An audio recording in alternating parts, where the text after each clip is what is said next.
massive wildfires continue to burn out of control around Los Angeles, with more high winds forecast into tomorrow. Almost 180,000 people have been ordered to leave their homes so far. And this is what the flames are leaving behind. Entire neighborhoods completely destroyed, everything gone. Only the charred remains of trees have been left standing. The first fire to erupt was on Tuesday in the Pacific Palisades neighborhood. It spread rapidly. Look at how fast it moved in just 5 hours. It now covers more than 17,000 acres of land. That blaze alone is now one of the most destructive natural disasters in the history of LA. There are still 5 fires alight around the city. 2 of them, the Palisades and Hearst fires, are still 0% contained. They're out of control. You can see from this time-lapse of the Palisades fire just how quickly it spread, fanned by hurricane-force winds. And this is another neighbourhood, Altadena. This satellite imagery shows the homes and buildings, street after street, completely engulfed. 5 people are known to have died, but the LA sheriff says that number will rise. Well, let's go straight to our correspondent, Emma Vardy, who is in LA. Emma. Well, fire crews are now into their 3rd day of fighting fires on many fronts, and authorities are beginning to look into what started them. Arson investigators, we're told, are now part of this, but authorities haven't drawn any firm conclusions just yet. Today, the fire's growth has been slowed down, but still, many parts of this city will never look the same again.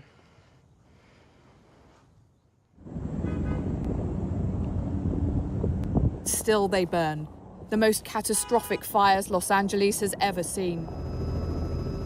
Overnight, the Hollywood Hills resembling a disaster movie, a huge crescent of flame engulfing an iconic community of California. More than 130,000 people have been told to evacuate their homes.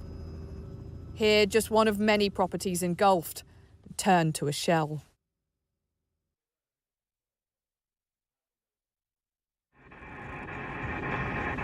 At least 5 major fires have been burning across Los Angeles County. The scale and spread has stretched firefighting crews on the ground and in the air.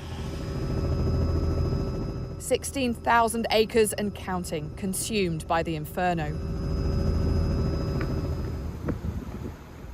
One street filmed by a local resident moments before he left.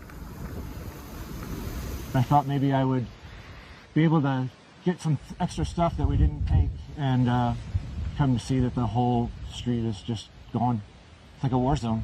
And we had so many memories in here that cannot be replaced.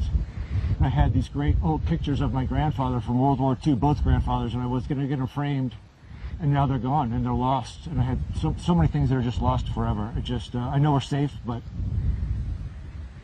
I don't understand. The scale of this disaster is clear to see. This is Pacific Palisades, block after block, a blanket of destruction.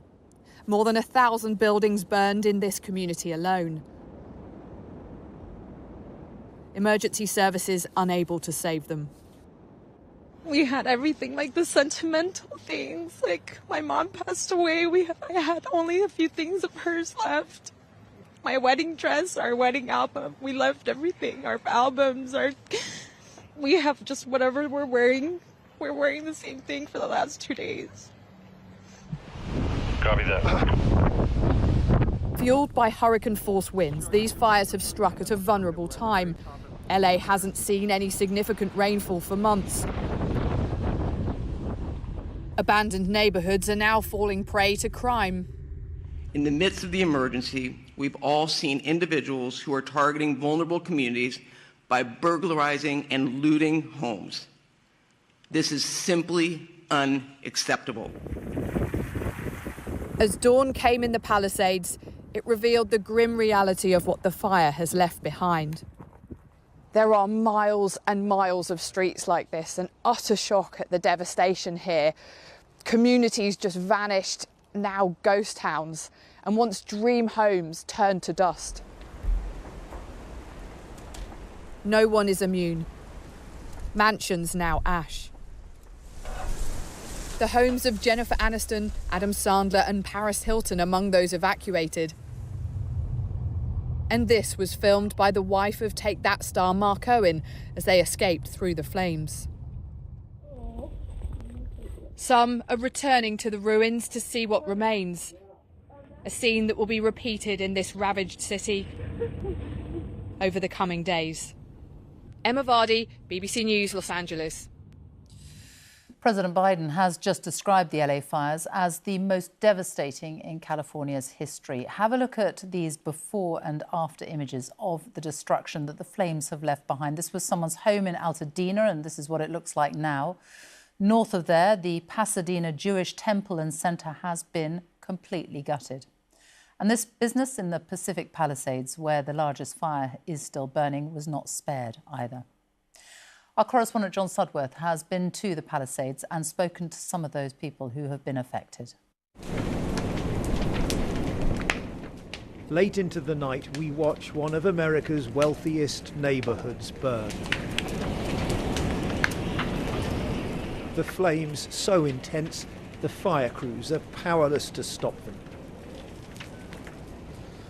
So if I very quickly take my mask off, the air is absolutely thick with smoke.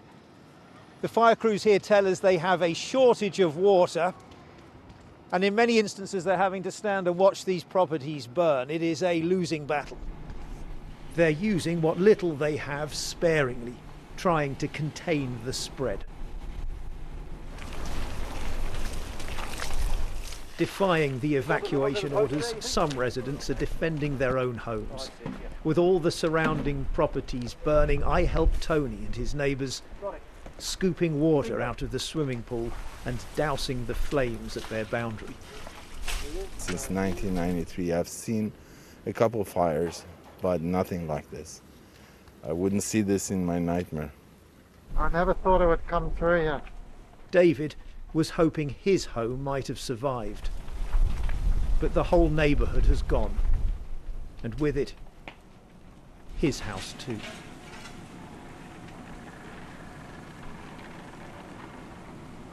I would have thought I'd be seeing more planes flying over with water. I mean, there appears to be just 2. I mean, in California, are there not like 20 or 30 of them? They could have got you already. I would have thought the firemen would like take a stand on a certain area. Maybe they did, and I'm just not seeing it. But wealth and privilege are no protection from this disaster, with the ordinary human defences rendered futile in the face of its devastating force. John Sudworth, BBC News, Pacific Palisades. Well, almost 180,000 people have been told to evacuate. A further 200,000 LA residents are under evacuation warnings, which means they may have to flee at a moment's notice. What happens to all those people who have lost their homes, lost everything? Where do they go? Well, many of them have made their way to evacuation centres like this one in Pasadena. John Sudworth is at another centre in Westwood near Beverly Hills. He joins us now. John. Well, Sophie, this particular evacuation centre has taken more than 200 people sleeping in this building here last night, catering provided by the Salvation Army.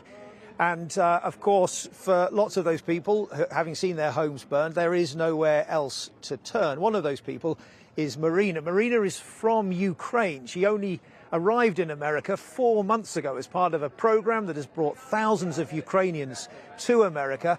Marina, tell me what happened to you yesterday. Well, it was a windy morning. I left from my home to the work, and I saw the little smoke near my hood, but I don't think that it was something will be big. So when I trying to came home after 5 hours, I saw that the road were closed and too many fire departments and police's car, and I started to worry. And then I just came back to Santa Monica Pier just to watch what happened there, because everything were in smoke, and I saw the fire flames, they were so big. And then I just saw like the place where my house built, where my build situated, it's burning, and there is burning everything, like cars and nature and houses and mine.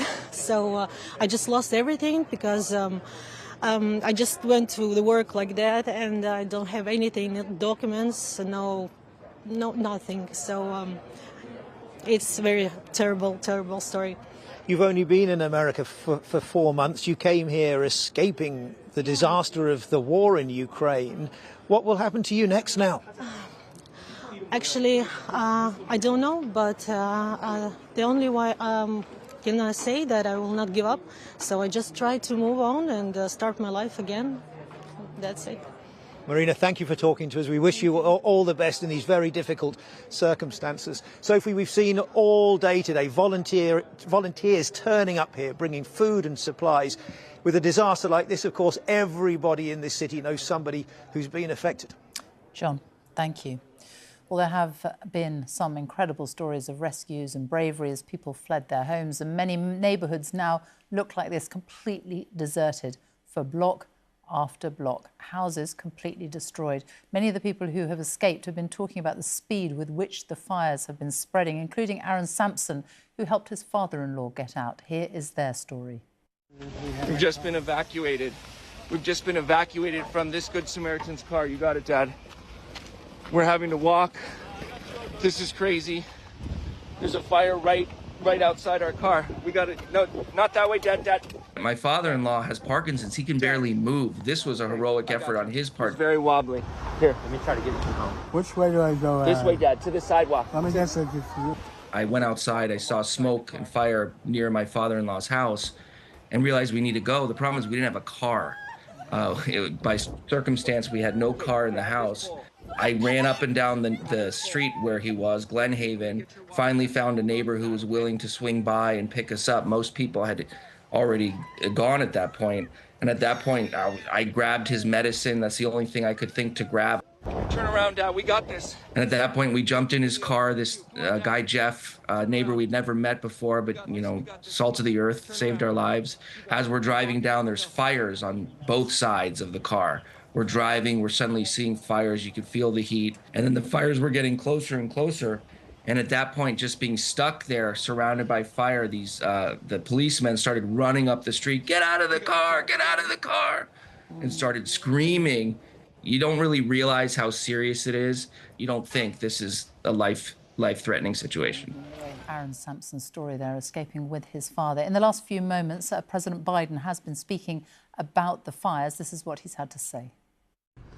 To the firefighters and first responders, you really are, it's not hyperbole, you're heroes. You're genuinely heroes. And the worst, this is the most widespread, devastating fire in California's history. It's amazing. Let's join Emma Vardy, who is in Pacific Palisades. And Emma, the president there speaking about the worst fires in California's history. The fires are still burning, but thoughts are also turning to what happens now. How do you start rebuilding any of this? People are gradually returning to scenes like this where there is absolutely nothing for them left. We've been witnessing the wreckage all around us. There's the melted metal of burnt cars, just pieces of people's possessions that you can make out on the floor. And then every now and again, a house has been spared the flames, as miraculously is still standing. But in abandoned neighbourhoods like this, looting has now become an issue. Police say they've made 20 arrests for looting. They've stepped up patrols. They're warning people coming back into these areas that they will clamp down on looting very seriously. Now, there have been reported 5 deaths so far in these fires, but we know that investigators are currently examining other human remains that have been found in burnt-out properties, so that number may well rise. And of course, while this is all still going on the ground, the questions for political leaders have begun. Questions over cuts to fire budgets, over whether California was prepared enough for a natural disaster like this, because it's clear that the road to recovery for LA is going to be a very long one.